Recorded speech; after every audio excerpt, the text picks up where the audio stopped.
Hola, muy buenos días a todos. Estamos aquí con Gema Vélez, corresponsal de Canal Sur Radio y actual periodista de Política Nacional. Encantado y un placer que estés con nosotros. Hola, buenos días. El placer es mío, por supuesto, siempre.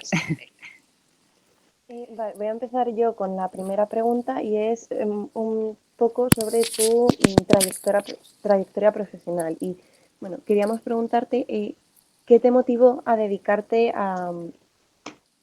al periodismo en tu área especializada, es decir, en la radio. En la radio. Bueno, pues yo desde siempre he tenido muchísimo cariño a los micrófonos desde pequeña. Un día descubrí que metiendo el auricular, es que bueno, yo estoy hablando de los equipos de música antiguos que ya vosotros eso no lo conocéis, metiendo en el auricular en la entrada de micro, si yo hablaba por uno de los auriculares, se escuchaba mi voz en los altavoces y entonces empecé pues hacer mis propios programas desde pequeña. En mi casa siempre se ha escuchado muchísimo la radio, mis padres, mis hermanos. Entonces, bueno, pues yo creo que la radio la llevaba un poco en la sangre. Nadie de mi familia, sí que es verdad, se ha dedicado al periodismo, solo yo. Pero bueno, siempre la radio es lo que más me ha gustado. Cuando empecé primero de periodismo, porque lo tenía bastante claro, bueno, hice periodismo y publicidad, las dos a la vez. Entonces la carrera era de 5 años y, bueno, dudaba entre las dos cosas, pero cuando ya me metí de lleno en la universidad me di cuenta que el periodismo era lo mío y que la radio era mi vocación. Entonces, cuando terminé bueno, desde el primer año de periodismo estuve haciendo prácticas en Radio Lebrija. Yo soy de Lebrija, que es un pueblo de Sevilla. Hice prácticas en radio, en prensa y en televisión y lo que más me tiraba era la radio. Así que cuando terminé la carrera ya había hecho bastante radio y me vine a Madrid a hacer un máster de radio digital, que era el máster de la cadena COPE, con la Universidad Pontificia de Salamanca, que hoy ese máster lo dirige el CEU, es el CEU con la cadena COPE. Y bueno, pues la cadena COPE me fichó. Estuve 3 años trabajando con ellos como corresponsal de local, pero también hacía trabajos en sustituciones en política, en edición, editando boletines y demás. Y después tuve la oportunidad de entrar en Canal Sur Radio y ya pues allí he tenido, bueno, llevo ya 20 y tantos años, o sea que es que me vine de aquí justo cuando terminé la carrera, así que llevo casi aquí en Madrid más tiempo que en Sevilla. Y bueno, ya me dediqué de pleno a la radio cubriendo todo, o sea, absolutamente todos los temas, sociedad, cultura, economía y por supuesto política, claro. ¿Os vale así? Sí, sí, está perfecto, sí, sí. Vale, yo te quería preguntar, Gema, Sí. sobre cuáles son las habilidades claves que consideras esenciales para tener éxito en lo que tú haces. Habilidades, hombre, evidentemente tener una formación académica importante, ¿no? Yo, o sea, aparte de la carrera, pues he hecho máster, cursos y me he formado en temas como derecho, historia, política y he hecho, evidentemente, cursos de locución y de televisión, de presentación ante la cámara. Yo Ujú. creo que hay que formarse bien. A mí el intrusismo en el periodismo me da muchísimo coraje, ¿no? Porque la gente piensa que todo el mundo puede ser periodista y al final nos dan unas bases para saber redactar, para saber expresarnos, para saber licuar la información, que eso es muy importante. Y al final, aparte de la formación, evidentemente la experiencia es un punto, es un plus, o sea, Ujú. teniendo experiencia se va mejorando, o sea, poco a poco. El primer día se te hace un mundo, el segundo un mundo más chiquitito hasta que al final, digamos, dominas la materia, pero nunca se domina porque siempre hay que estar al día. Esto es como la medicina, o sea, tú no te puedes desvincular de la política o de, bueno, de la política general o de las políticas sociales ni nada, porque todo va cambiando, la política internacional, ¿no? La economía. Tú tienes que estar siempre al día, entonces tienes que beberte los medios de comunicación, o sea, leer mucha prensa digital, leer papel, pobrecito, que se está perdiendo, pero que también es importante porque son noticias más reflexivas y eso nos ayuda, estar al tanto con la radio, porque a lo largo, la radio es la inmediatez, ¿no? Entonces, a lo largo del día, si tú estás escuchando la radio, aunque estés haciendo otras cosas, al final te vas enterando de lo que está pasando. Ya si hay algún tema en particular que tú quieres, evidentemente, pues profundizas en él, ¿no? Te documentas y profundizas. Y después yo creo que en todas las profesiones hay que saber relacionarse con los demás compañeros y con toda la gente a la que conozcáis, con el presidente del gobierno, con el chico del supermercado de la esquina al que le has hecho una encuesta porque necesitaba saber cuánto ha subido el IPC, no sé qué, y ¿sabes lo que te digo? ¿Qué productos se compran más o qué productos se compran menos?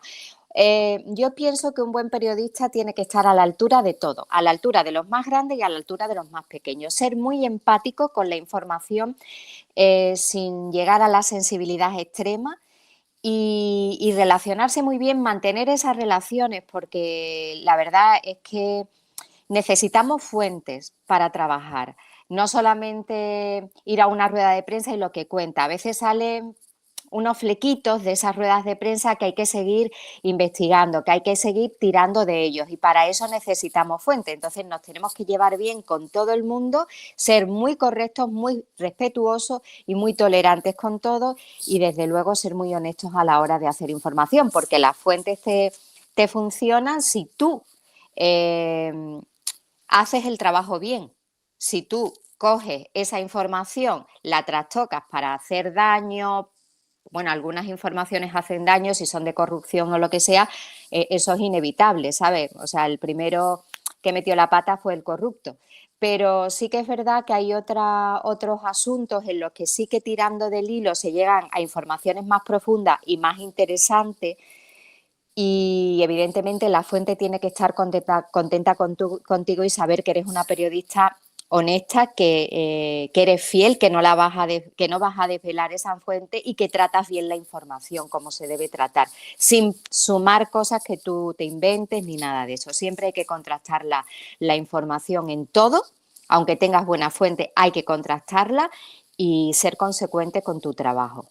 Porque el público, yo me dirijo a un público muy amplio y muy diverso y evidentemente el público me tiene que entender y se tiene que fiar de lo que yo le diga porque yo no le voy a mentir.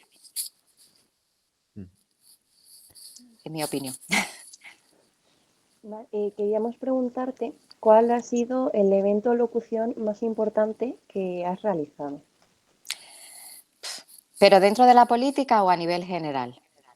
A nivel general y dentro de la política, sí puede ser. Bueno, sí. Bueno, yo he cubierto muchos eventos muy diversos porque, bueno, nosotras como corresponsales, bueno, somos redactoras, somos mujeres, las redactoras de Canal Sur Radio aquí, pues evidentemente como somos pocas tenemos que cubrir absolutamente todo. Entonces, política, bueno, pues desde las elecciones, hacer campaña electoral, la toma de posesión del gobierno, cuando se hace alguna moción de censura, cuando el rey abdicó y Felipe VI se convirtió en el nuevo rey de España. He hecho debates del Estado de la Nación, que eso se hace todos los años. He hecho también, bueno, a lo mejor ha habido eventos así a nivel internacional de Naciones Unidas que se han hecho aquí en España, entonces sí que los he cubierto, de política internacional o de políticas sociales y de cooperación internacional también. He cubierto los viajes de varios papas las jornadas de la juventud, el nacimiento de las infantas, ahora una princesa de Asturias, Leonor, doña Leonor hay que llamarla, y bueno, la boda de los reyes, el fallecimiento de uno de los presidentes, de los primeros presidentes de la democracia, Adolfo Suárez, falleció y me tocó cubrir evidentemente el funeral de Estado, fue un funeral de Estado. No sé, es que he hecho tantas cosas, los atentados del 11M me tocaron también cubrir en el Pozo del Tío Raimundo, la manifestación del día 14 de marzo que fue decisiva para el cambio político en esa época, eso fue en 2004, que vosotros no habíais nacido quizás, ¿no? Y bueno, no sé qué deciros, o sea, es que he hecho muchísimas cosas. Ha habido actos aquí también, jornadas del Fondo Monetario Internacional, jornadas iberoamericanas donde han venido todos los presidentes iberoamericanos, ¿no? Latinos para hablar sobre economía y también sobre cooperación, sobre el desarrollo político en Latinoamérica, la evolución de algunos países. He hecho muchas cosas. No sé si... Es que si hago memoria, seguro que he hecho muchas más. Bueno, no sé. Y ahora, por ejemplo, a nivel... el día 1 me tocó cubrir desde aquí, evidentemente, el día 1 de octubre, el bombardeo de Irán a Israel, que eso nunca había pasado en política internacional. Las elecciones de Estados Unidos las hacemos desde aquí. ¿Sabéis? Pues todo eso me toca. La moción de censura de Francia no me ha tocado a mí hacerla, pero bueno, he estado al tanto de lo que pasó ayer también. Qué guay. Quería preguntarte qué cambios ha notado en el sector en los últimos años en Canal Sur. ¿En Canal Sur o en los medios en general? En Canal Sur, sí. En Canal Sur. Bueno, pues yo llevo ya muchos años en Canal Sur y bueno, cambios tecnológicos, o sea, muchos cambios tecnológicos porque daros cuenta de que, bueno, yo tuve un móvil cuando me vine a Madrid a hacer el máster. Mi padre me regaló un móvil que entonces se acoplaba cuando hacías una información con la grabadora, ¿sabes? Ahora edito en el mismo iPhone, ¿sabéis? O sea, yo escribo, locuto, monto las crónicas, incluso con música de fondo si es un reportaje, doblo los cortes del inglés al español para que se entienda o, en francés, o de francés al español. Todo eso yo no lo podía hacer antes con tanta facilidad. Antes se hacía todo en una cabina de radio, en la radio. Nosotros tenemos la cabina de radio en el Congreso de los Diputados y entonces allí teníamos todos los aparatos para grabar y para hacer cosas. Ahora puedes hacer lo mismo en tu propia casa, con los ordenadores, con el mismo teléfono. O sea, la evolución ha sido radical. Entonces también políticamente en Andalucía ha habido un cambio importante. Las dos últimas legislaturas, las dos últimas elecciones, ganó Juanma Moreno, que es del Partido Popular. Anteriormente siempre ha sido Andalucía un feudo del Partido Socialista.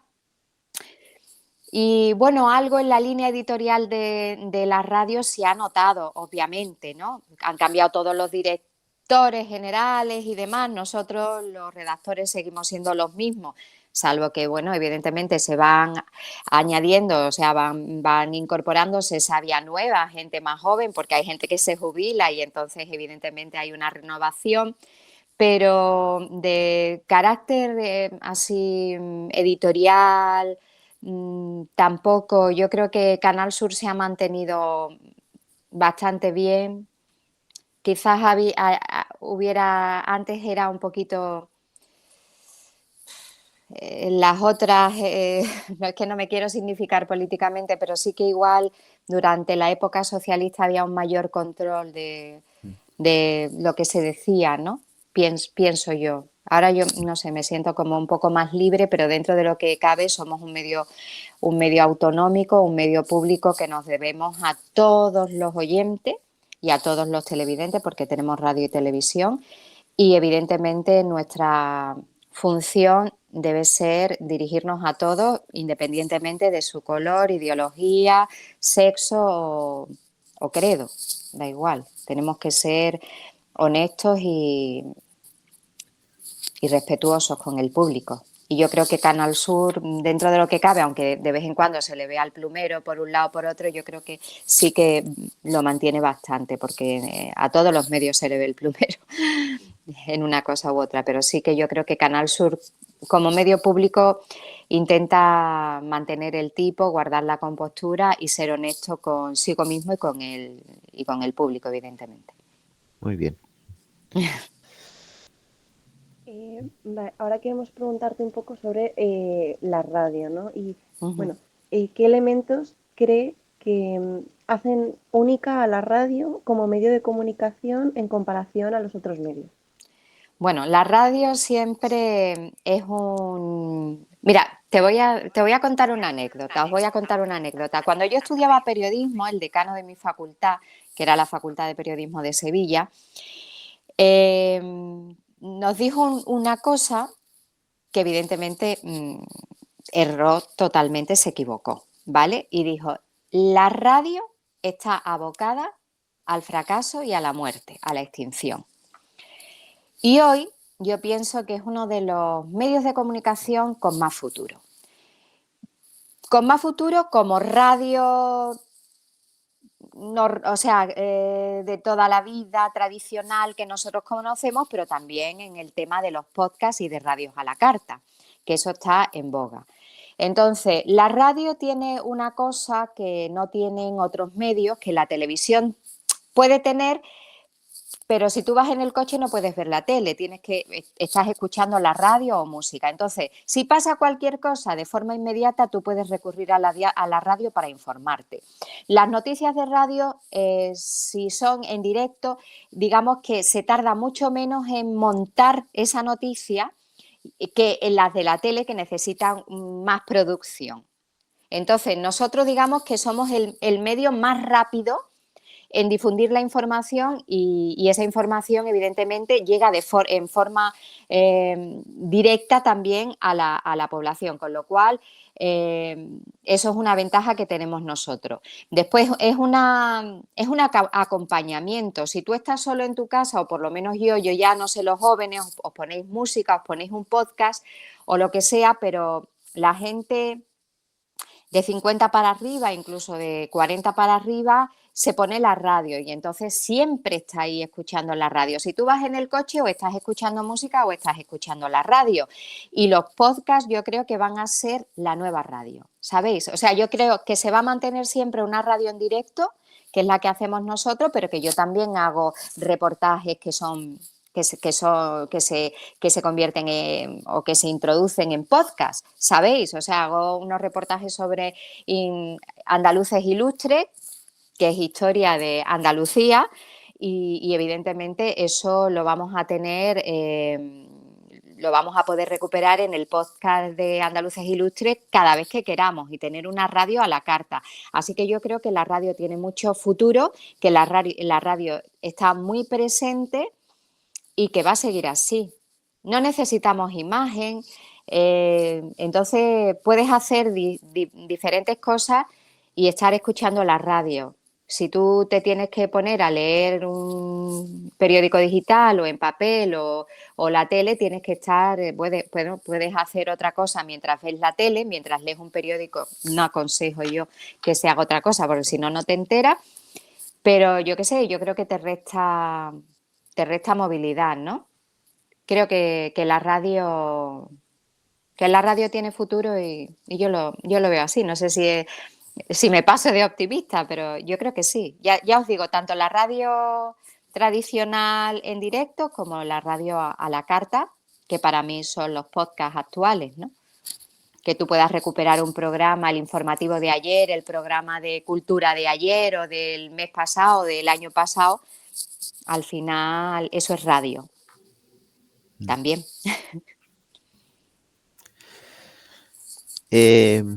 ¿Cómo cree usted que influye la política en los medios de comunicación? ¿Qué tipo y cuánta importancia tiene? Bueno, la política obviamente influye. Cada medio de comunicación tiene un sesgo político. Evidentemente, el país no es igual que el mundo ni que La Razón. Ni Canal Sur es igual que Telemadrid, siendo del mismo signo político a lo mejor que el gobierno madrileño, ¿no? El andaluz. Tampoco es lo mismo que Radio Nacional, ni Onda Cero es lo mismo que la SER. O sea, cada grupo empresarial dentro de la comunicación pues tiene un sesgo político y evidentemente ese sesgo político se va a observar, a sentir en la producción informativa que hacen. Siempre en las grandes alturas, o sea, los editores y demás. Los redactores no estamos tocados con ese sesgo político. Nosotros tenemos que estar abiertos a todo y ya después, si tú me quieres dar paso metiendo un poquito de opinión, tú como editor lo puedes hacer. Yo como redactora no lo veo bien, entonces no lo voy a hacer.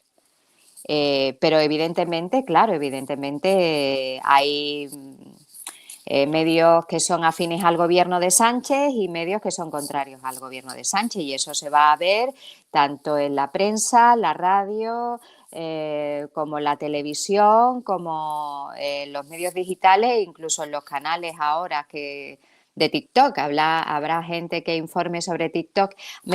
Me gustaría hacer un inciso en lo de TikTok, ¿vale?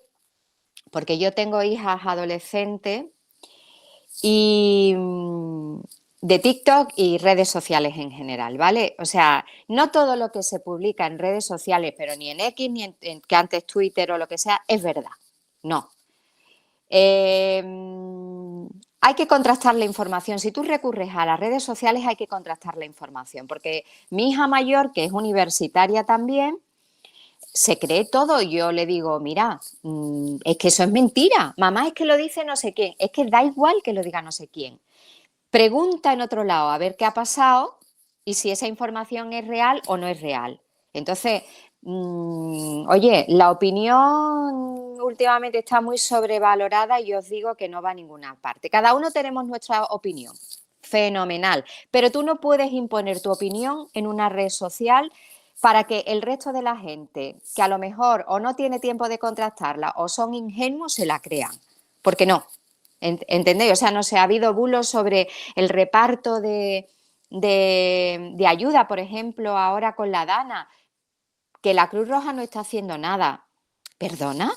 O sea, lo único que pasa es que hay que seguir una serie de cauces y el dinero recaudado se invierte en comida, en tecnología, en frigoríficos, en ropa. Entonces, todo eso, hay una infraestructura que no es la ayuda entrega inmediata, hay una ayuda de entrega inmediata que esa se ha hecho y otra que hay que hacerla. Entonces, lo de las redes sociales, cuidadito, cuidadito, sobre todo vosotros que estáis estudiando periodismo.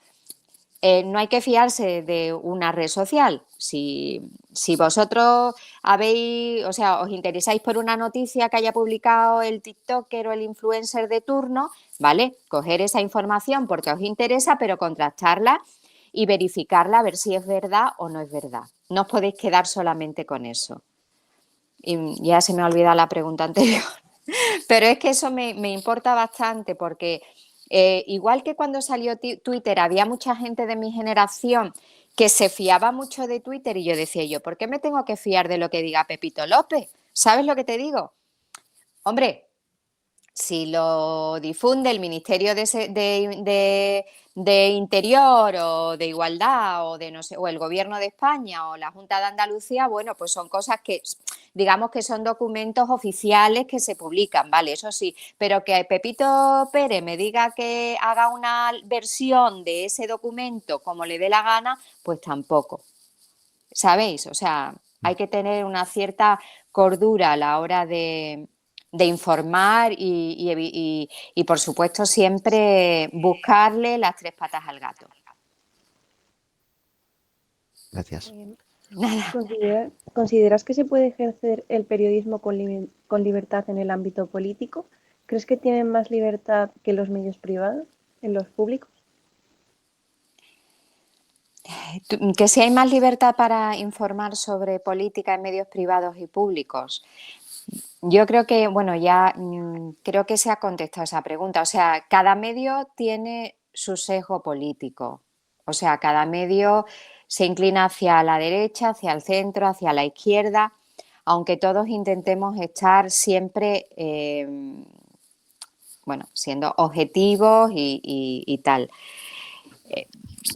Y a veces, yo creo que a veces se nota mucho el bando político en un medio público y a veces se nota mucho el bando político en un medio privado.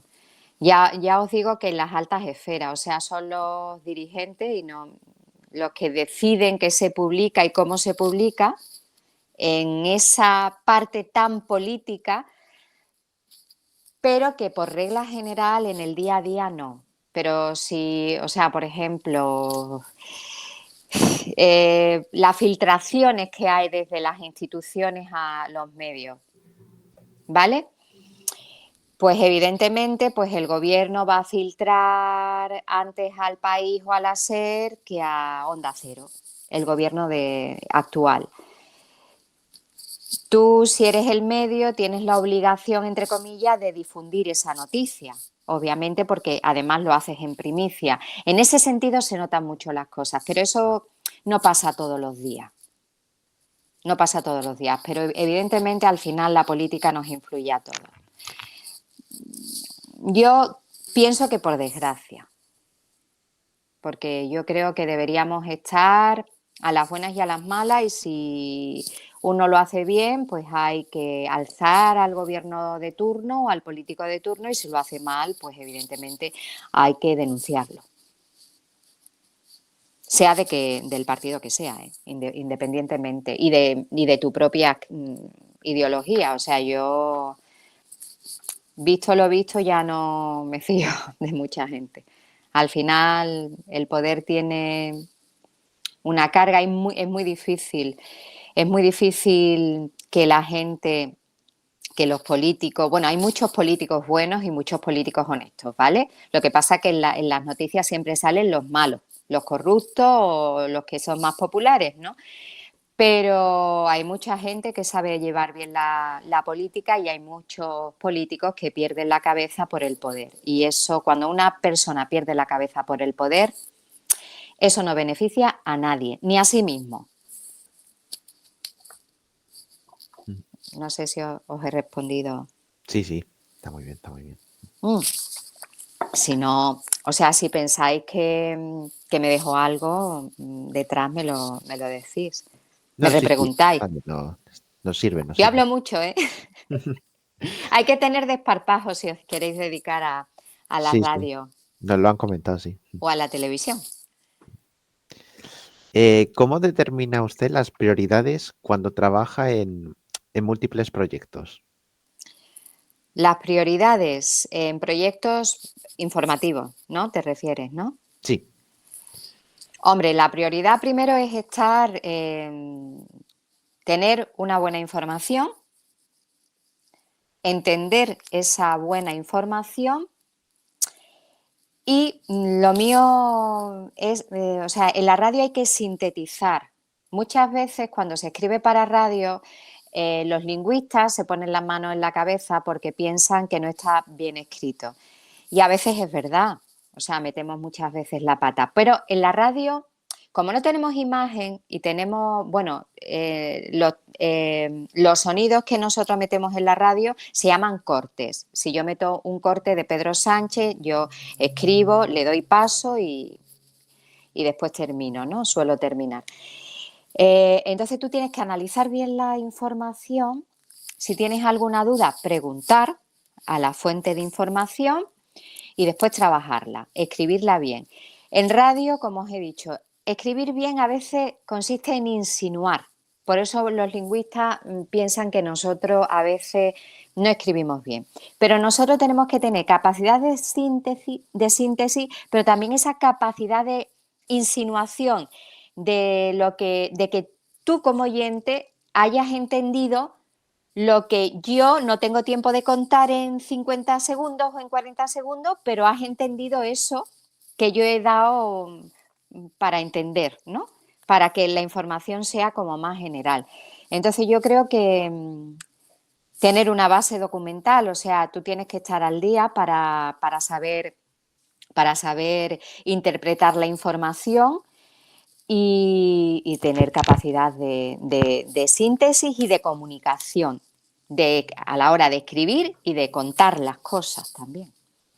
Esas para mí son las prioridades y, por supuesto, estar muy bien documentado. O sea, tú imaginaros que os toca hacer un día una crónica sobre, tanto me da igual en el medio que sea, sobre las políticas agrarias, la política agraria común, ¿no? La PAC, que se conoce como la PAC. Si vosotros no sabéis lo que es la PAC, no podéis hacer nunca. ¿Sabes lo que os digo? Pues son las ayudas que vienen de Europa para la agricultura. Vale, muy bien. Pero hay un trasfondo que es importante conocerlo para tratar esa información. Si tú no lo conoces, no dudes en preguntar, si estás en una rueda de prensa, a la persona que tú pienses que sabe más del tema. No tengas vergüenza, porque yo lo he hecho muchas veces. Oye, mira, yo esto no lo entiendo. ¿Tú por dónde lo cogerías, el tema? Preguntas a 2 o 3 y si coinciden, pues lo coges por ahí porque como tú no sabes, ellos sí saben y no te van a mentir. O sea, no, yo no tengo malos compañeros. Y después, si no hay posibilidad de ello, lee. Búscalo en Google o lo que sea. Oye, ¿esto qué es lo que es exactamente? ¿Sabe? Entonces hay que documentarse antes de informar, porque si no se puede meter muchas patas. Y eso pasa mucho en economía y en sanidad. En sanidad muchísimo. Y también en política nacional, ¿eh? O sea, en política nacional, si tú no sabes la evolución del presidente Pedro Sánchez, pues evidentemente en la última rueda de prensa que dé se te va a quedar corto, porque a lo mejor hace referencias a temas que ya ha dicho y ha dicho lo contrario. Eso ha pasado muchas veces y ha salido, ¿no? Entonces tú dices, oye, pues es que en la rueda de prensa que dio el año pasado o hace no sé qué, dijo que no iba a pactar con fulanito y ha pactado. Todo eso lo tienes tú que saber, ¿sabes? Eso evidentemente te lo da la experiencia, pero si no tienes experiencia, tú como periodista novel tienes que documentarte sobre el tema para que la información, para dominar la información y que la información no te domine a ti. Muy bien. No sé si ha quedado claro.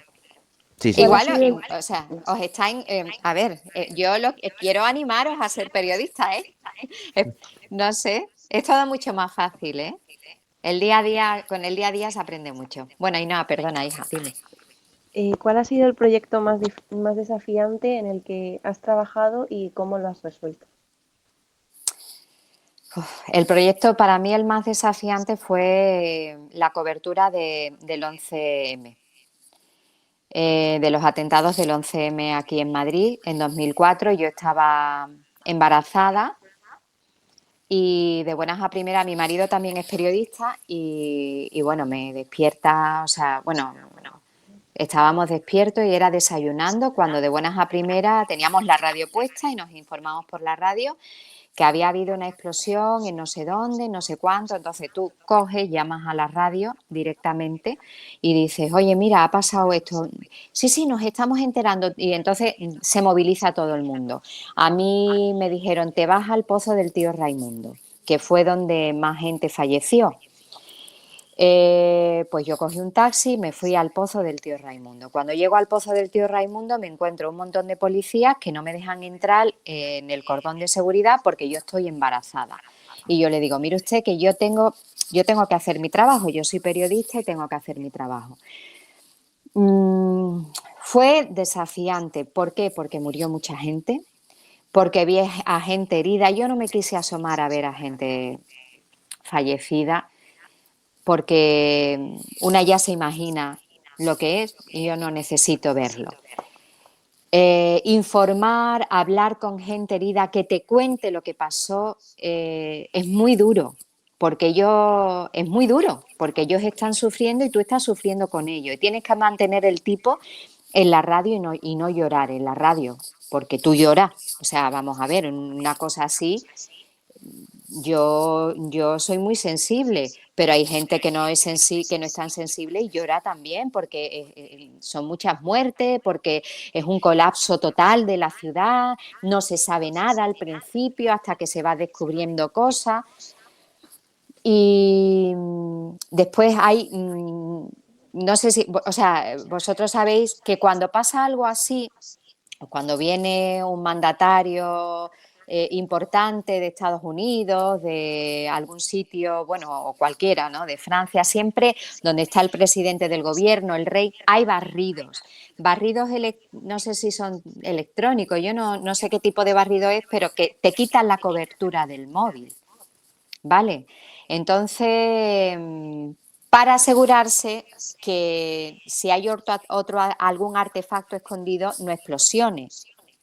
Entonces, todo eso te afecta a ti, porque yo estoy en directo y de buenas a primeras se te va la cobertura. Entonces, son desafíos que dices tú, son desafíos mínimos. Bueno, pues es que yo tuve que entrar muchas veces llamando a la puerta de una casa y diciéndole, mire usted, ¿me puede dejar usted el teléfono fijo? Que igual vosotros ya no lo conocéis, yo sigo teniendo teléfono fijo. ¿Me puede usted dejar el teléfono fijo para yo entrar en directo? Yo le digo a mi productora que llame a este número y lo cojo yo y entro en directo, porque no tenía cobertura. Entonces, por temática, desde luego el más duro fue el 11M, por falta de medios también, porque ya te digo, ya os digo, con los barridos, la información se hace terrible. Por lo que tú ves y todos los testimonios que te dan las personas que estuvieron en el tren, es desgarrador. Y después porque tuvo unas consecuencias políticas que el gobierno cambió de signo, ¿no? La gente salió a la calle el día 14, que hacía un frío horroroso, que llovía, que no os lo podéis imaginar, el día 14 de marzo, y eso supuso un antes y un después para España. O sea, en todos los sentidos, no solamente en el social, sino en el político, evidentemente. Y he cubierto muchas cosas, pero yo creo que para mí ha sido lo peor, sí. Sí, a ver, normal, porque aparte hubo como mucho revuelo también. O sea, Sí, hubo revuelo en todas las esferas, o sea, es que estaba, bueno, incluso la investigación, que al principio se pensó que era ETA, después se pensó que eran los yihadistas, y que fueron los yihadistas, ¿no? Y entonces, bueno, pues al final tuvo repercusiones que hoy día incluso siguen, ¿no? Porque sí. se han salido, bueno, cuando siempre hay ataques de un partido a otro, ¿no? Del gobierno a la oposición y tal, siempre sale, porque cuando el gobierno no sé qué se pensó, porque lo dijeron, porque no sé qué. Bueno, yo no sé hasta qué punto el gobierno del Partido Popular quiso meter la pata diciendo que era ETA. No sé si ellos tenían indicios de que podía ser ETA. Parece que hubo ahí una colaboración. Yo creo que ningún gobierno se arriesga a decir que es un grupo terrorista si no tiene algo para decirlo. Yo creo que se juega mucho, ¿no? En ese sentido. El PP se la jugó y evidentemente le salió el tiro por la culata y bueno, al final sufre toda España, ¿eh? Claro, sí, sí. Tocando un punto más ético, más deontológico, Sí. ¿qué impacto crees que tiene un código deontológico en la confianza del público hacia los medios de comunicación? ¿Y quién debería destilar ese código deontológico? Yo creo que todos los periodistas debemos seguir a rajatabla el código deontológico, ¿vale? Y nosotros somos servidores públicos, independientemente de que estemos en un medio privado, en un medio público o en tu propio medio, da igual. Si eres autónomo, porque también hay autónomos, ¿no? Que no sirven a nadie, que son ellos los jefes. Yo creo que todos nos tenemos que mover por ese código deontológico. Y a mí me gustaría personalmente que cada medio de comunicación o cada instrumento de comunicación, porque ya no son solamente medios, son las redes sociales o lo que sea, tuvieran un equipo que controlara algunas veces eso. No que te controle ni te censure, sino que te recuerde de vez en cuando o te recuerde cada día, mira, fulanita, esto es un disparate. ¿Sabes lo que te digo? Tú no te puedes permitir decir eso. Yo, por ejemplo, en ese sentido, ahora que os he dicho, por ejemplo, lo de los atentados del 11M. A ver, yo informo sobre el 11M, ¿vale? Yo lo que a mí no me gustaría hacer, y pienso que un periodista no debe hacer, es hacer sangre sobre el 11M. O sea, es un drama, es una tragedia. Ha muerto mucha gente, ha herido otra, hay muchas familias rotas, ¿vale? Yo no tengo que enseñar una imagen de una persona destrozada, porque ya sé que lo hay. ¿Entendedme?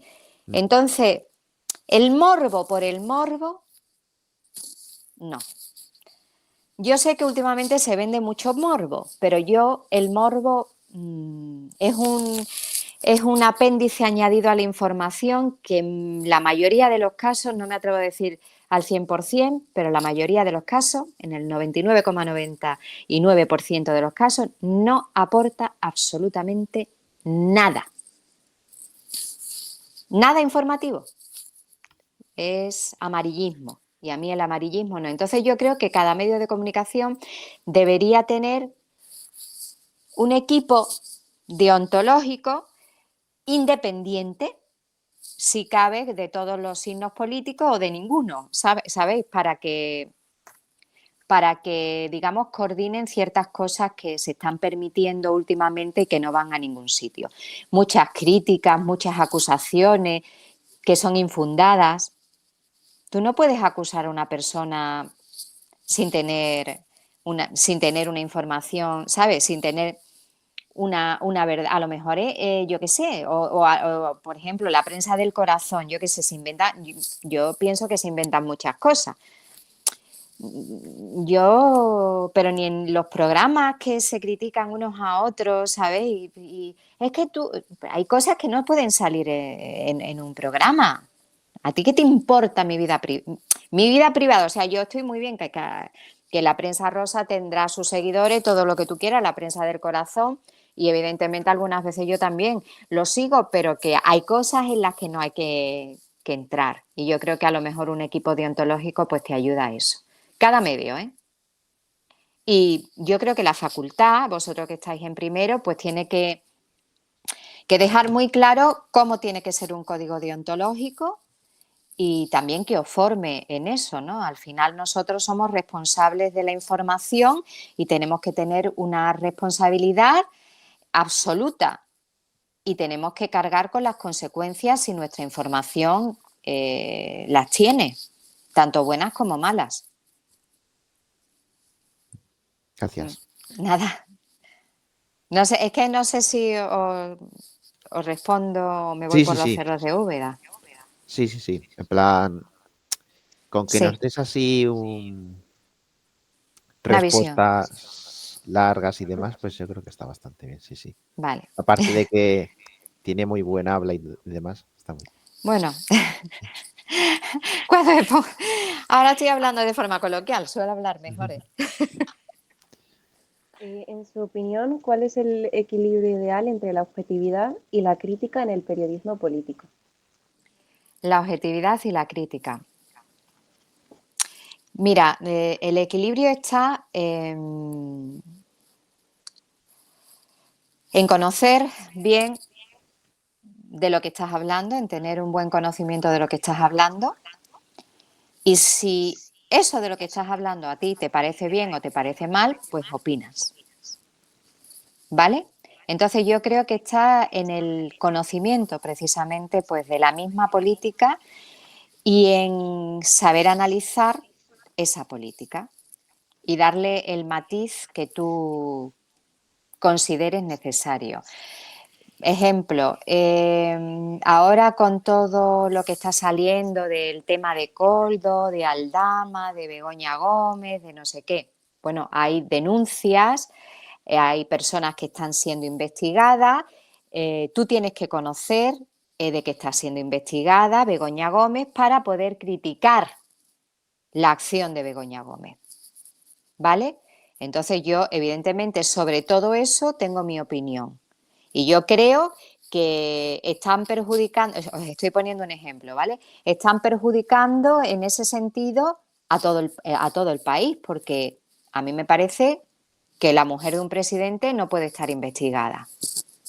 Es un punto de vista. A lo mejor tú tienes el punto de vista contrario, pues tú defiendes el tuyo, ¿sabes? Es que no ha hecho nada. Bueno, mire usted, si no ha hecho nada, ¿por qué está siendo investigada? ¿Sabe? Entonces yo ahí podría meter, vale, yo ya conozco la causa porque está siendo investigada por falsificación de no sé qué, por blanqueo de dinero, por no sé qué, no sé cuánto, por una serie de cosas, por intrusismo laboral, por una serie de cosas que yo ya me he puesto al día sobre el tema. Entonces ya una vez que yo estoy al día sobre el tema ya puedo emitir mi opinión. Yo creo que el equilibrio tiene que estar ahí. Y evidentemente pues no decir una barbaridad, o sea, limitarte a los hechos y criticar esos hechos. Y no inventarte nada sobre el tema, no ponerle más, porque digo, bueno, está siendo investigada por no sé cuántas causas, ahora yo digo que encima está siendo investigada porque se montó en un coche rojo y no debería haberse montado. Pues no, tienes que limitarte a los hechos. Y sobre los hechos, tú haces la crítica. Queríamos preguntarle ya la última pregunta, así que si le Sí, parece bien. Ok. sí, lo que queráis. Yo me estoy tomando mi café frío y todo, ¿eh? Qué bueno, gracias. Mirando hacia el futuro del periodismo y la comunicación, Sí. ¿qué tendencias cree que dominarán en los próximos años? ¿Tendencias tecnológicas o informativas? Tendencias informativas. Pues mal que me pese, la política y la política nacional y las políticas internacionales también.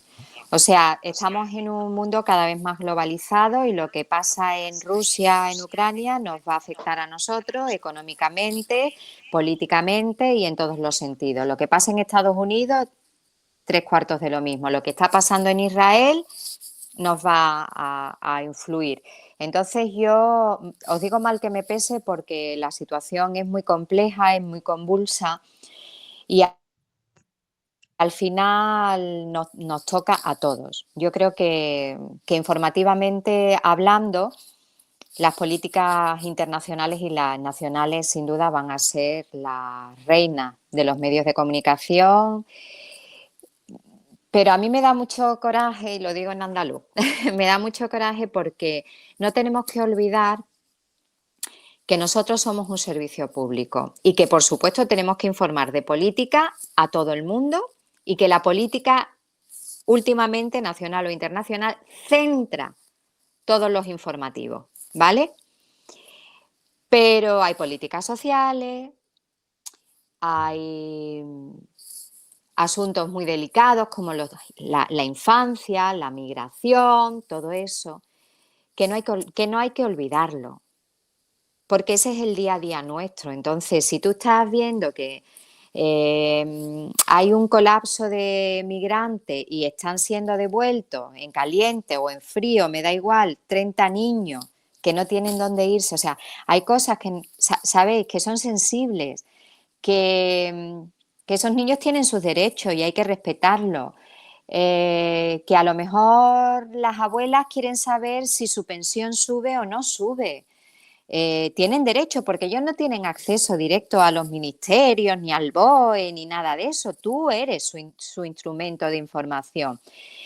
Si también tienen derecho a saber si las vacunas de la gripe son gratuitas o si en el calendario de vacunación de los niños han metido la del meningococo, que vale una pasta, pues una mamá tiene derecho a saberlo. Entonces, yo sé que la reina del baile es la política, pero que desde el punto de vista de los periodistas no hay que olvidarse nunca de las políticas sociales, ni de las políticas de igualdad, ni de las denuncias que hacen muchas veces la ONG por carencias aquí en España o en cualquier parte del mundo, ¿sabes? Que necesitan nuestra ayuda y a lo mejor informando.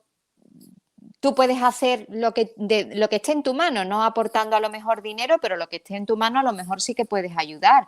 Y entre todos tenemos que hacer una sociedad cada vez mejor, ¿no? Y nosotros como periodistas yo creo que somos un instrumento importante para contribuir a mejorar la sociedad en general y la política también en particular. Ese es mi punto de vista. Porque yo soy aunque yo hago política, yo creo en la función social del periodista, por encima de todo. Nosotros nos debemos no a la audiencia, porque al final eso también es contabiliza. Es que sabes, una guerra de medios. No, nosotros nos debemos a la gente, al pueblo. Y nosotros somos servidores del pueblo y tenemos que hacer que el pueblo se entere bien de lo que está pasando en España y en el mundo, de las posibilidades que tiene, de las ayudas que pueden recabar, de, yo qué sé, de si has levantado la calle de enfrente para no pasar a ver si te vas a caer, ¿sabes lo que te digo? Y de denunciar lo que es denunciable y de intentar solucionar lo que se puede solucionar. Ok, muchas gracias. Gracias a vosotros. Pues nada, espero que hayas estado a gusto y gracias por venir. Os he hecho un gran favor. Sí, he estado súper a gusto. Lamento lo del otro día, no me encontraba bien y me hubiera gustado haber ido a la facultad vuestra porque he ido un par de veces a trabajar, pero no he tenido ocasión de ver el estudio ni nada de eso. Me hubiera gustado mucho, la verdad. Pero bueno, estoy aquí para lo que necesitéis. Tenéis mi contacto, en lo que os pueda ayudar. Yo seguiré siempre aquí como Gema Vélez, redactora corresponsal de Canal Sur Radio, como Gema Vélez periodista o como Gema Vélez persona. Ok, pues muchas gracias, muy amable. A vosotros. Muchas gracias. Muchas gracias. Gracias.